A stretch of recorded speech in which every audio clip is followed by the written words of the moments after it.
私は現在、心理学を学んでいるのですが、今回もその学びの一部を皆様と共有したいと思います。皆さんは優しい人に出会ったとき、この人いいな、素敵だなぁと感じたことはありませんか？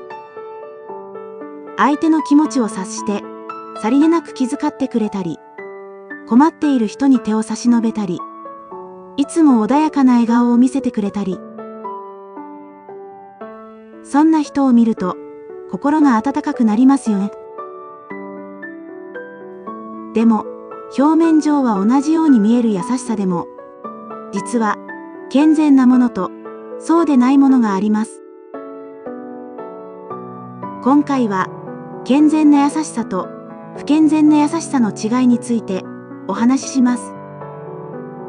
さらに、不健全な優しさの背景にある心理や、それがもたらす弊害、そして不健全な優しさを防ぐために、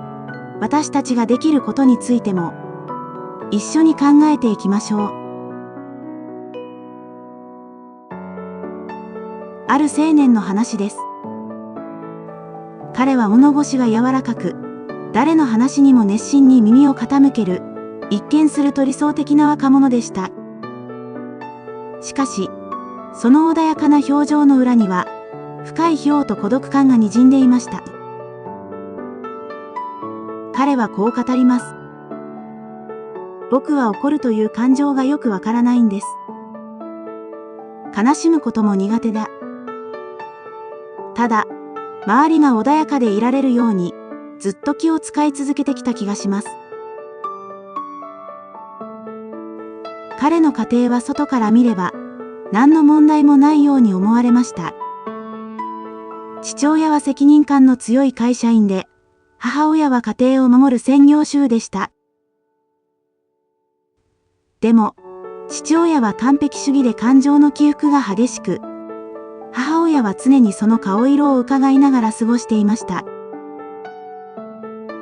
そして知らず知らずのうちに、母親は自分の不安や孤独感を、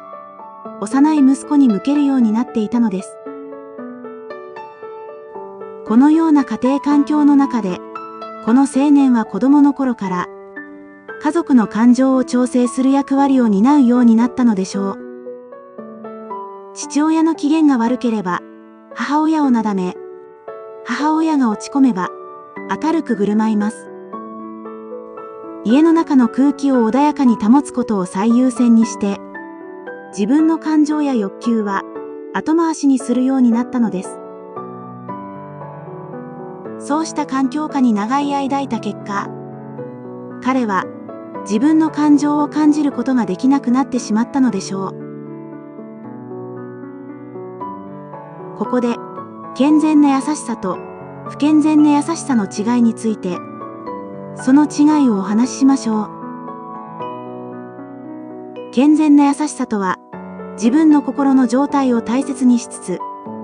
相手のことも思いやる公社会性としての優しさです。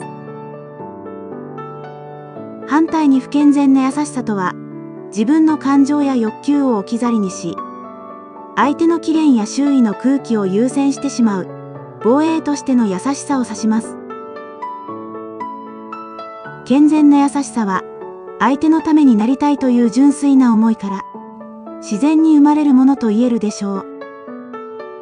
そのため、優しい行動をした後には、満足感や安らぎを感じやすく、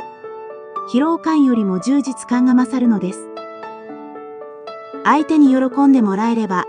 嬉しいと感じますし、自分が無理な時には、無理に優しくすることはしません。自分と相手、両方の気持ちを大切にする、バランス感覚を持っているのです。一方、防衛としての優しさは、嫌われてしまったら困る、怒らせてしまったら大変なことになるという恐れから生まれます。動機は相手のためというよりも、緊張や対立を避け、自分の安全を確保するためなのです。この青年も、家庭を何とか円満に保とうとして、無意識のうちに自分の感情を抑え込み、我慢することが当たり前になっていたのでしょう。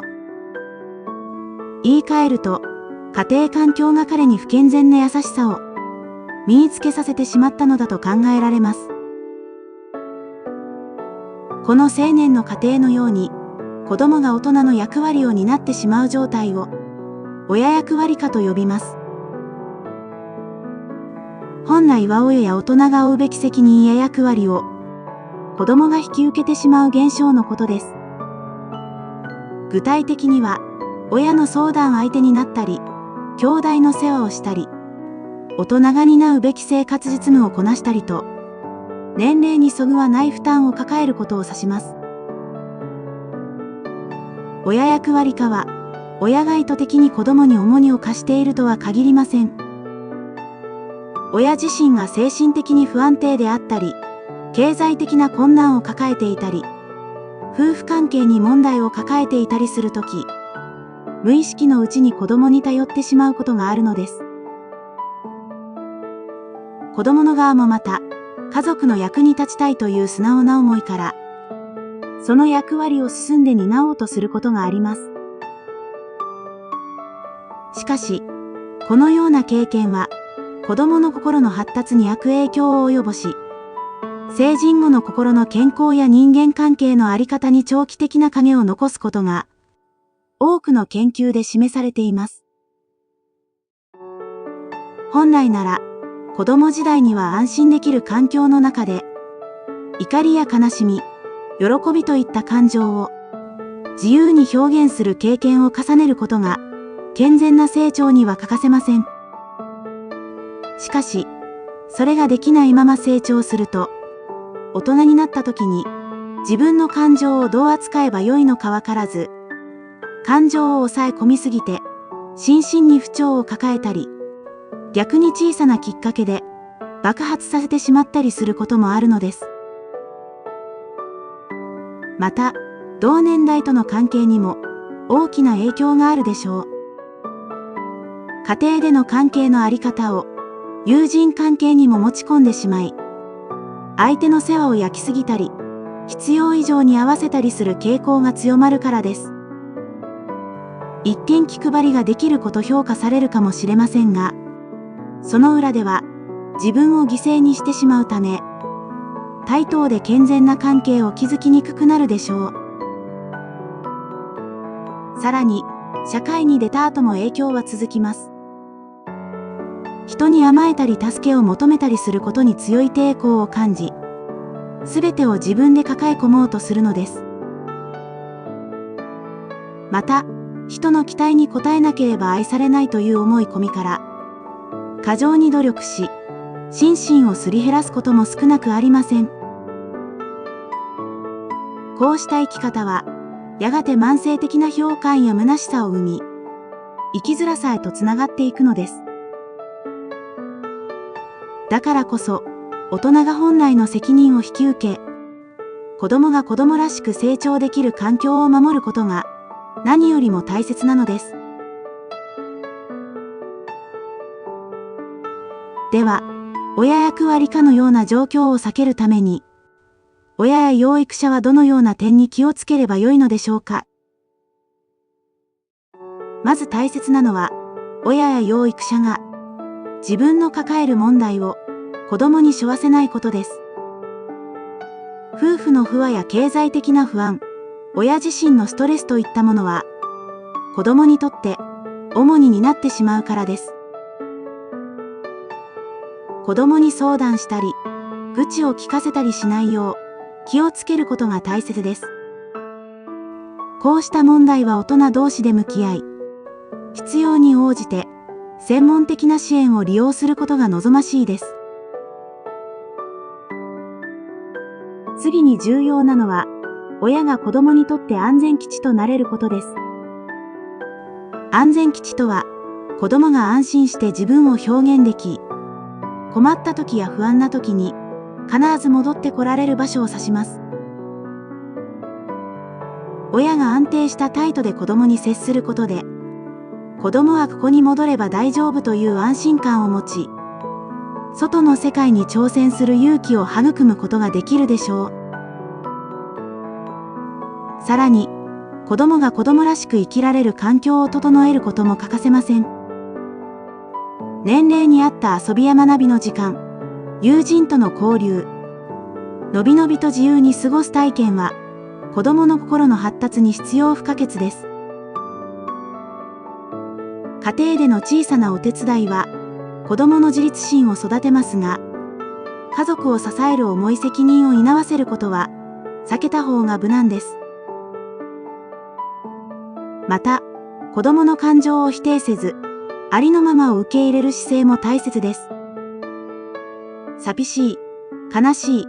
腹が立つ、といった気持ちを表したときに、そんなことを思うべきじゃないと否定してしまうと、子供は次第に自分の感情を押し殺すようになるでしょう。感情をそのまま受け止められる経験こそが、子供の自己肯定感の土台を築き、将来にわたって感情を健全に扱う力を養うのです。そして、日常の中で、あなたはそのままで大切な存在なんだと、自然に伝わるような関わり方をすることも大切にしたいです。子供は役に立つから愛されるのではなく、存在そのものが尊重されていると感じられることで、心の安定を得るものです。具体的には、子供の話を最後まで聞く、子供の気持ちに共感する、小さな成功を一緒に喜ぶ、失敗しても受け止めるといった、日々の関わりこそが、安心と信頼を育てていくでしょう。次に、不健全な優しさを身につけてしまった人の立場から考えてみましょう。もし、あなたが不健全な優しさを提供していると気づいたなら、どうすればもっと楽に自分らしく生きられるようになるのでしょうか。最初のステップとして大切なのは、意識を他人から自分へと向け直すことです。不健全な優しさを続けている人は、周囲を優先することに慣れすぎていて、自分の本当の気持ちに気づきにくくなっています。嬉しい、悲しい、腹が立つ、不安など、どんな感情が湧いてきても、それを否定せずに、これが今の自分の気持ちなんだ、と受け止めることから始めてみましょう。その練習には感情日記が役立ちます。毎日数分でも、その日に感じたことを短く書き留めるだけで、自分が感じた感情に気づきやすくなるでしょう。次に意識してほしいのは、自分の欲求を抑え込む必要はないということです。嫌われたくない、期待に応えなければならない、という思いから、本当は嫌だ、やりたくないと感じても、その気持ちをなかったことにしてしまう人もいるでしょう。でも、嫌なことに対して嫌ですと伝えるのは、決してわがままではなく、健全な自己尊重なのです。そのために、境界線を引く練習を少しずつやってみましょう。最初から大きなノーを言うのは難しいかもしれませんが、ちょっと頑張れば言えそうな小さなノーから始めてみるのです。例えば、気心の知れた友人に、今日は気分が乗らないからやめておくねと伝えたり、信頼できる同僚に、今回は遠慮しておきます、と言ってみます。そうした小さな挑戦から始めてみることが大切です。小さなノーを重ねていくことで、自分を守る感覚が徐々に育まれていくでしょう。これまで他人を優先してきた人は、そのような行動に罪悪感を覚えるかもしれません。しかし思い出してほしいのは、無理をして自己犠牲の上で与える優しさよりも、自分をしっかり満たしてから自然に溢れ出る優しさの方が、ずっと楽で喜びも大きく、人間関係も健全で長続きするということです。疲れ果てながら与える優しさは、表面上は相手の役に立っているように見えても、内側では少しずつ自分をすり減らしてしまい、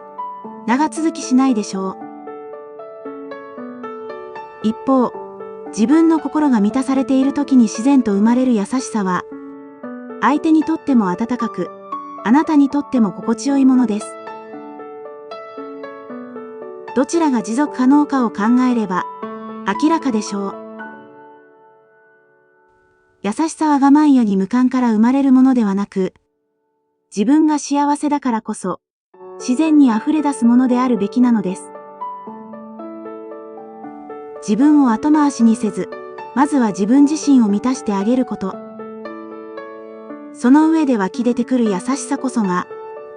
相手との関係を対等で健やかなものへと育てていくでしょう。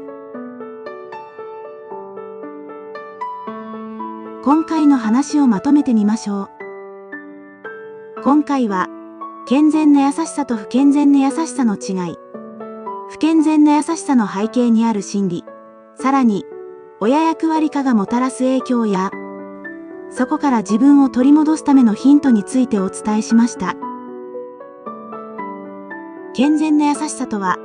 自分の気持ちを大切にしながら、自然に相手へ思いやりを向けられる関わり法です。一方で、不健全な優しさは恐れや不安から生まれ、自分をすり減らしてしまいます。親役割化のように、子供が年齢に見合わない責任を担わされると、子供の心の発達や人間関係に長期的な影響を及ぼしかねません。そのため、親や養育者は、子供に大人の問題を背負わせないこと、安心して戻れる安全基地となれること、そして、子供が子供らしく過ごせる環境を提供することが大切です。不健全な優しさを提供してしまう大人自身も、いつからでも自分を取り戻すことができます。その第一歩は、他人に向いていた意識を自分に戻し、どんな感情でも、自然に湧いてきた感情を否定せずに感じ取ることです。そして、自分の気持ちを抑え込まずに表現することや、小さな脳を積み重ねて境界線を守ることが、健全な優しさへとつながっていくでしょう。何より大切なのは、まず自分を満たすことです。無理をして、自己犠牲の上で与える優しさは、自分を疲弊させてしまい、長続きはしないでしょう。一方、自分がしっかり満たされたときに、自然に溢れ出る優しさは、あなたに喜びをもたらし、相手との関係も健全で温かいものにしてくれるでしょう。優しさは我慢やに無関から生まれるものではなく、自分が幸せだからこそ、自然に溢れ出すものであるべきなのです。自分自身が十分に満たされることで、あなたの優しさは、これまで以上に温かく、力強く、そして持続するものへと変わっていくでしょう。ご視聴いただき、ありがとうございました。これからも時々、心理学の学びをシェアします。応援していただけたら嬉しいです。もしこの動画が少しでもお役に立てたなら、高評価とチャンネル登録もしていただけると励みになります。それでは、また次回の動画でお会いしましょう。